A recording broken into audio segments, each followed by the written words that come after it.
Hey, good Monday morning.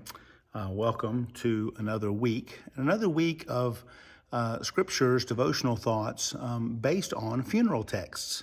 And I've never used this particular text for a funeral. I guess it would fit. I'm not sure exactly how I would incorporate it, but it is a text about a funeral. So I guess that has application. And life just got real because on Sunday afternoon, I got called to the hospice home for someone that I'd visited several weeks ago, planning his funeral, and the time is drawing near. So I didn't know that was on the horizon 10 days ago when I started these, I guess 8 days ago when I started these videos, but yet here we are. From Luke chapter 7, and Luke 7 is a rather lengthy chapter, but right in the middle of it, the Bible says, "Now it happened the day after that he went into a city called Nain, and many of his disciples went with him, and a large crowd.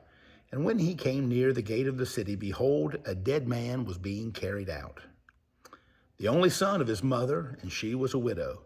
And a large crowd from the city was with her. When the Lord saw her, he had compassion on her and said to her, 'Do not weep.'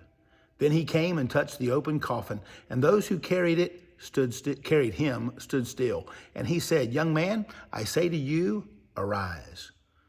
So he who was dead sat up and began to speak, and he presented him to his mother. Then fear came upon all, and they glorified God, saying, 'A great prophet has risen up among us, and God has visited his people.' And this report about him went throughout all Judea and all the surrounding region." Well, there's a lot of information here. It seems that here's a widow. She's already lost her husband. We don't know the circumstances or the length of time since that had happened. We don't know if she had any daughters, but we know she only had one son, and now this son had died. This was likely an influential family because there was a large crowd attending his memorial service, his funeral, until Jesus stepped in. Jesus told Mom not to weep, and Jesus said to the young man, "Arise." And he sat up and began to speak.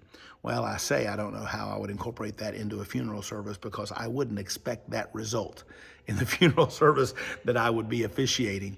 But it does bring us hope that Christ does bring life. As we saw last week in one of our texts, John 11:25 and 26, he that believeth, though he were dead, yet he shall live. So we are thankful that Christ does bring life. In this situation, he brought a dead young man back to life. That won't happen in our context. However, we do have the hope of resurrection and the hope of reunion. And so that could be a special blessing to the family. Hey, I hope you'll have a great day this Monday. I hope you'll know the peace and the power of God in all that you attempt to do this week. If we can reach out to you and serve you in any way, don't hesitate to get in touch. Take care and God bless.